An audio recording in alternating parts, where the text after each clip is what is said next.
Welcome to the Colorful Clipboard, where we discuss the building blocks of making dough in childcare. I'm Kate. And I'm Carrie. Okay, so this week's topic is getting ready to relaunch or to prepare for a grand reopening like they do all the time on Bob's Burgers. It seems like they're always doing a grand reopening again because, somebody has blown up the pier or whatever. So that's what we're going to talk about today, being Bob's Burgers. Bob's Burgers. I'm not sure that Bob's Burgers is our example, but how about we go with Susie's Learning Center, or we can pick a different one. I do not want to be a hamburger joint because that immediately makes me think of, what is that, the grumpy chef that comes in and redoes the restaurants? So I know what he looks like, but I don't know his name because I don't watch that show. Yeah, it'll be one of those things that'll pop on in 20 minutes. So, if you guys hear me rattle off some chef's name later on. Yeah, because, it's going to drive me crazy. And if one of you guys remembers it, go ahead and shoot us an email so that, we don't spend the next 3 weeks wondering who the heck this guy is. Oh, no, it'll, if I felt like Googling it, I could do that right now, but I'm not going to. Chef Ramsay, there we go. Okay. So it didn't take me 20 minutes. It did take me, however, a full minute. So anyway, so we are not going to Chef Ramsay your program. We're going to talk a little bit about how, if you have new ownership, perhaps new staff, you've gone with a new curriculum, or it could be a little bit about, as we're recording this right now, we're currently 4 weeks into COVID-19, where you guys... In the United States. And so some of our programs who work with us, it took them a couple of weeks before they were completely closed. Some are still full open because they work with a lot of emergency or essential worker clientele. So we wanted to kind of put this piece together for everybody. So we have a lot of clients who come to us who are looking to buy a program. We have programs who have been with us for 18 years, and all of a sudden they want to do something new, something fresh. So we're going to talk about those kinds of relaunches and opportunities. If you want to take this and apply this to your program post COVID-19, feel free to do that, but that is not the only time you might do a relaunch as something that's not Bob's Burgers. So we're going to go with Susie's Learning Center. Well, but I mean, I did a relaunch not only when I took over centers, but if you remember, I had a very beloved employee who left the center and it threatened to completely destroy the enrollment at one of my centers. Yep. You remember what I'm talking about? Oh, yep. I do. Exactly. And so we ended up having to do a bit of a relaunch after we dealt with all of that. We should do that podcast at some point explaining how I rescued that situation. The other one that would be a great podcast to do is how to get employees to quit and think it's their idea. Yes, I am good at that. We could also do one on how to fire guilt-free, because Kate can do that one pretty easily. So we're just sitting here brainstorming topic ideas. So let's go back to what we were actually going to talk about, which is how to rebrand or schedule a re-grand opening. All right. So do you want to start or you want me to start? Go ahead and start. I'm writing down our ideas. Oh, our future podcast ideas? I was like, oh, wait. Okay, so I think there's a lot that goes into identifying a rebrand opportunity, in addition to community changes. So it could be the introduction of a new elementary school. It could be one of the things I had mentioned, a new curriculum, maybe even some new staff with awesome skills that you want to highlight. So the first thing you want to do when you're thinking about doing a relaunch or a rebrand is, what does that mean to your program? So think about everything that is new, everything that is different, what you really want to stress and highlight. I know programs that when they get certain certifications really do a huge event that could be classified as kind of a reopening. Yeah, I would say like a relaunch after you become NAEYC accredited, or you get in Texas, it's the Texas Rising Star, but whatever state accreditation you might have. Absolutely. Is another great time to do a relaunch. It's reintroducing yourself to people who knew you, sort of, like they had seen you, but they didn't really know what you had to offer. And it could be that you're now offering new things. So although although your point is valid, I think that offering new things, and it couldn't be something as simple as all of a sudden realizing that you have multiple staff that speak multiple languages, and you now want to make sure that your program reflects that with a multi-language component of your day. So perhaps there is 1 hour every day. Очень хорошо. Yeah, one of those. Yeah, you see what she's doing to me. So some folks might take this to the extreme. So one approach could be new logo, not necessarily a new name, because we're not talking about a whole new program, but you might choose to do a new logo or freshen it up a little. New signage. Oh my God, some of you people need to update your signage, because if I can see the wood grain through your sign, you need a new sign. Okay, so let's make that. I think we talked about that a lot in Curb Appeal. So if you haven't listened to the Curb Appeal podcast, please go listen to the Curb Appeal podcast, because I go on a sign rant. So we won't do that today. But if you change your colors or change your logo, obviously if you're going to do rebranding, please look at the exterior of your building. Can it use a little pizzazz? One of the things that I realized today is the number of opportunities in Central Texas for people to go do the Instagram murals. This is like the thing, right? And so even communities that are not in Austin, Texas specifically, they are starting to put these Instagram murals on the sides of their buildings. So think about that when you are thinking about your Curb Appeal. Do you have a staff person who has that opportunity? Do you have a public facing component of your building that might lend itself to that? And always get permission of your landlord. So okay, and with that public facing, we're not saying that the front of your building. For almost all of these, at least in the Austin area, I'm not going to speak for everywhere, but in most of the other places I've seen them, they're on a sidewall, but it's like a sidewall where there's a parking lot or something else, so that it's easy for people to see them. And you probably want it to be something fun, because you are a childcare center. So you probably don't necessarily want it to be serious. You may not want it to imply anything more adult behavior-ish. So definitely think about the mural. And if I just thought of one. I love you to the moon and back. That line can't be copyrighted. So don't draw the picture from the book, but you could have that phrase and then a painting of a moon. I think that'd be great. Or, one of the other, books about bonding between parents and child, Good Night Moon. Absolutely. Or think about Dr. Seuss books, but not obviously Dr. Seuss characters. Think about your program. So again, that's part of how this got introduced into this topic, is think about your rebranding. So if you're changing your colors, if all of a sudden, and if a moon is in your logo, Carrie's example would be awesome. If you are really going to try to take a more energetic approach, and you guys are going to fully embrace, let's say, Cat in the Hat, and you might choose to have a component that is just red and white stripes, perhaps in a hat-looking format. So let's talk a little bit about those colors, Carrie. So how can somebody use colors in a rebranding? If that's all you did, how would you use that? I mean, it's very simple. Every major brand that is a destination shopping opportunity in the United States uses a combination of 4 colors. And if you're using other colors, please stop. Well, I guess it's 5 colors. It's black, white. So, people can argue about whether both of those are colors. Red, yellow, and blue. A combination of those 5 colors is what you need to have. And don't use all 5. No. We're talking like 2. McDonald's or Target or Best Buy. Right. Yeah. Right. Okay. So Best Buy is it yellow and black or yellow and blue? Yellow and blue. Yellow and blue. Then you have Target, red and white. Walmart, they use 3. They use blue, white, and yellow. But don't go more than 3. 2 is better. 2 is always better. Make it simple. This also makes it cheaper when you print. I love cheap. I'm I so love cheap. Okay, so we've talked a little bit about colors. We've talked about one way to relaunch or rebrand might be doing a freshen up of your building and a freshen up of your logo.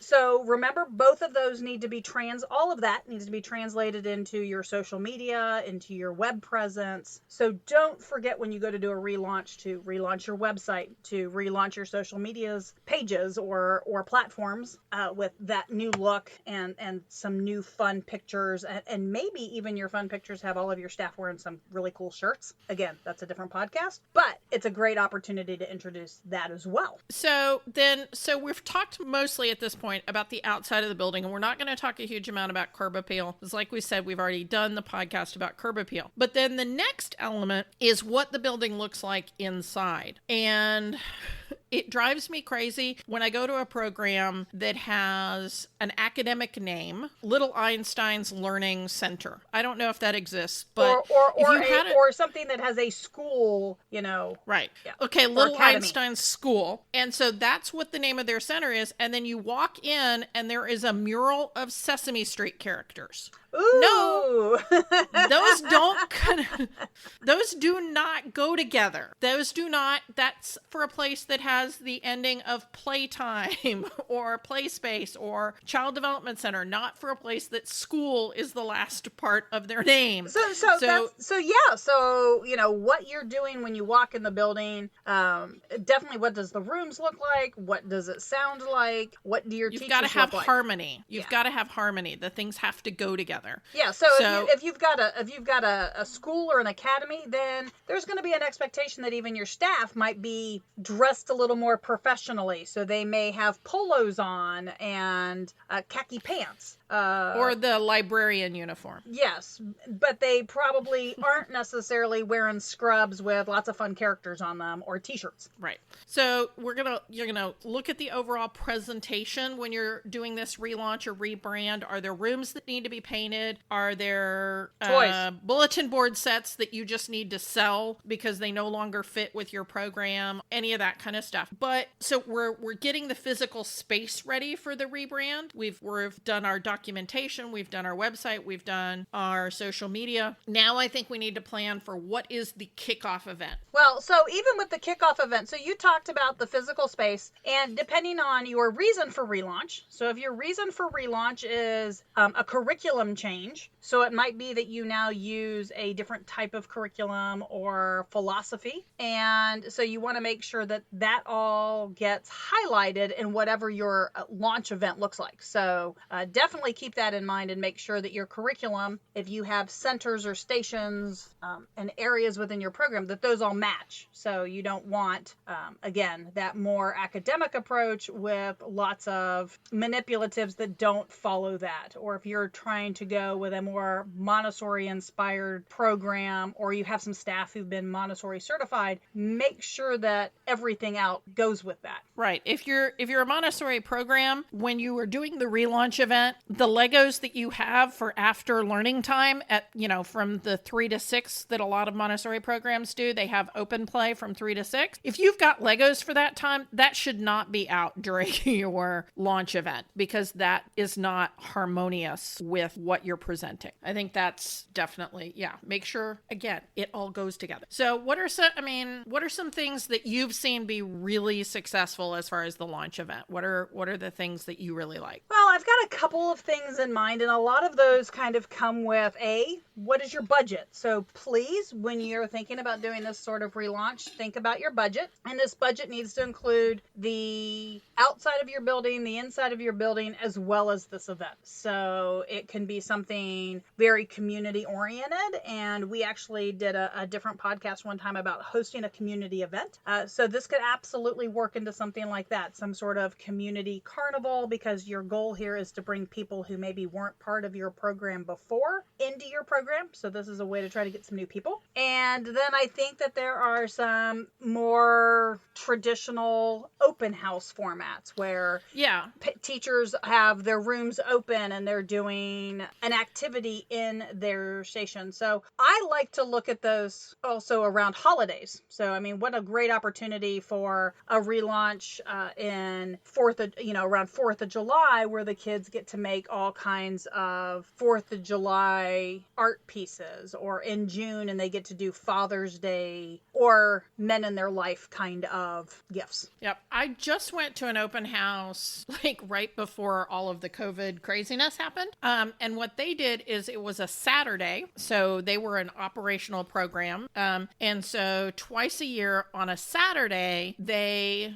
pay their staff, their lead teachers, to come, and all the classrooms are open, and it is 4 hours, and the owner is there, the director is there, and the lead teachers. The lead teachers are in their room, and it's just open and walk around. And if you want to talk to somebody, you can. For them, they didn't have a whole lot of structure for how they ran the open house, because their biggest selling point is their environment. They are on a former smallhold farm. They have a goat. Each classroom has a farm animal that they take care of. So one class has a goat, another class has a rabbit, another class has a couple of chickens.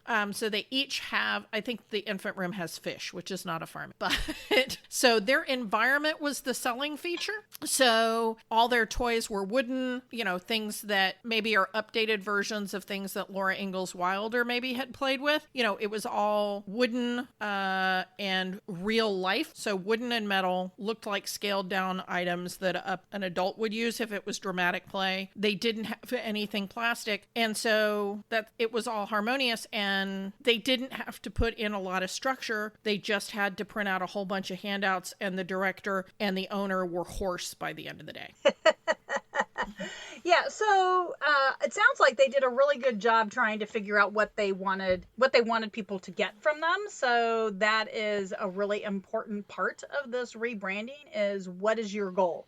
Is this a hi, we're here and we've got a new look? Or is this a hi, we want to sell you on our program? So you need to also, in addition to the budget, you need to make sure that you set realistic goals. And how do you know if your event was successful? So one of the things I try to encourage clients to really think about when they are doing any sort of event is, how are you going to identify if your event was successful? That is so important. Yeah. So is it just the number of people that show up? Is it the number of people showed up said they had a good time? Or are you looking for a more concrete, like people who actually you got to register that day before they left the program? And right. So those are what they call KPIs, key performance indicators. What is your KPI for this event? What is your way to verify that you did what you set out to do? Right. So you think about the materials you're going to need for that goal. So if your goal is to have people enrolled, or maybe it's to hire people. Maybe in component of this is you're looking for some community members to work specific shifts. And so, is your goal to have a certain number of applications, either job applications or enrollment applications? Is it to add people to your newsletter list? What would be some other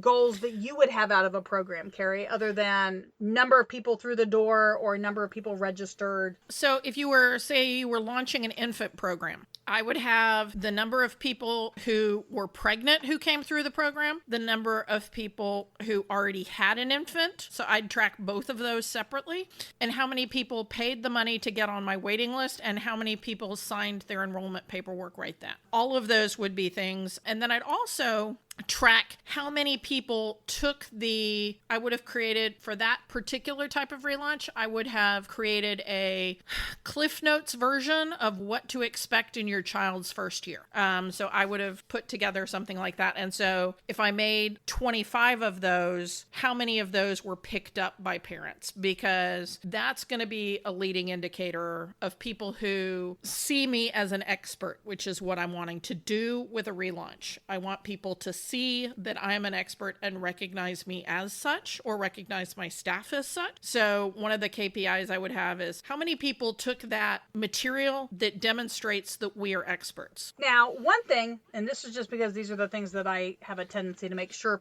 I really want people to think about, is when you produce that kind of handout, even if all you're doing is tweaking it and you're making it appropriate for your neighborhood, make sure that you've turned around and put your name, logo, logo, phone number, website, email address on the bottom or top right-hand corner or top left-hand corner. Make sure that information's on every single page. At least one of those things. You don't have to have all 5 on every page, but yeah, on every page it needs to at least have your name or the business name, and it's great if you can also have either the phone number or the website. Yeah, I would 100% agree. So when we're relaunching, we're trying to make sure that everybody knows about us and why we are different. What is your unique selling position? Why is your program different than the program down the street? If you've gone through a period of economic contraction in your region, then you've got more centers maybe than there is need. Or you are all fighting for your life because a major employer shut down or something like that. So part of this relaunch is to make sure that everybody knows what is unique about your program. Why are you the right one for them? So let's talk a little bit about one of the things that you mentioned,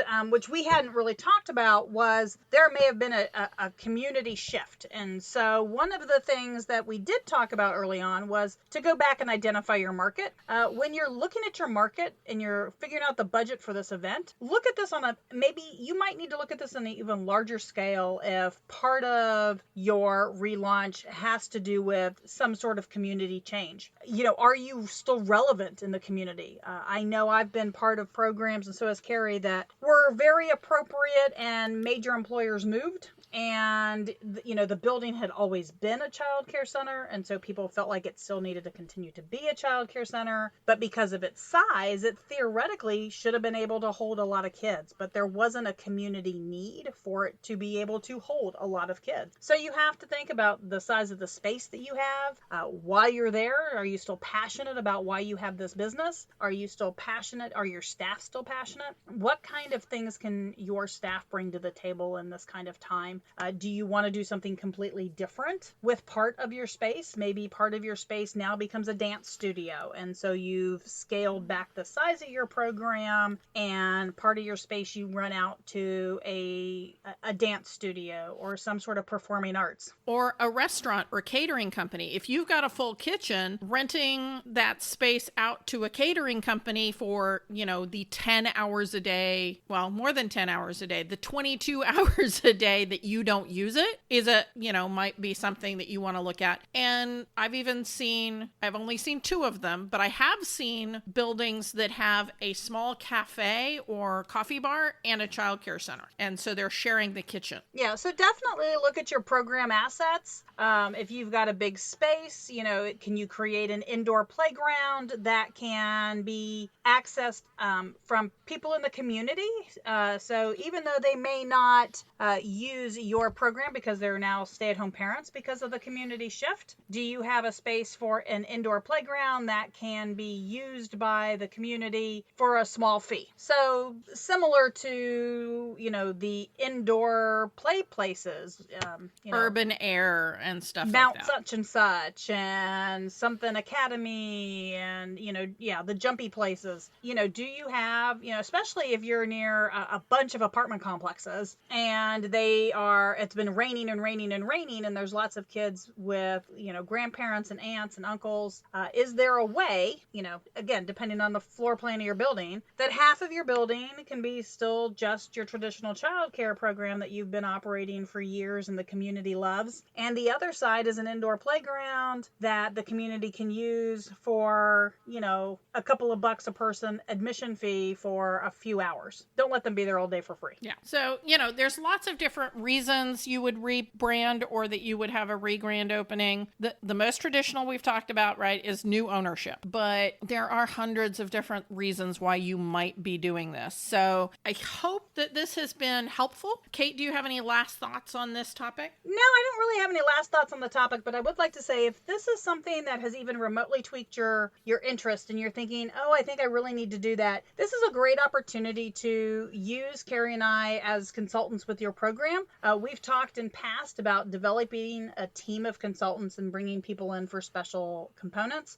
We would be happy to schedule a short time with you to just talk about whether or not this is right. Does your program need this? And what are some of the goals? So we're not going to do the whole, I guess you could hire us to do the whole thing for you, but that's not our goal. But we'd love to be able to help you brainstorm. As you can tell, we did that a lot even during today's podcast. But to help you brainstorm how you would use this in your program and, what are some benefits to your community with your program in place. Thank you for listening to Colorful Clipboards. Connect with us on social media at Colorful Clipboard or send us an email to hello@colorfulclipboards. Send us your voicemail with your own questions and stories. If you want to keep learning with us, visit Texas Director, where we continue to have seminars, licensing, programs, and more. This show has been made by me, Carrie Casey, and Kate Young with assistance from Hallie Casey and Marie Young. If you learned something today, share the show.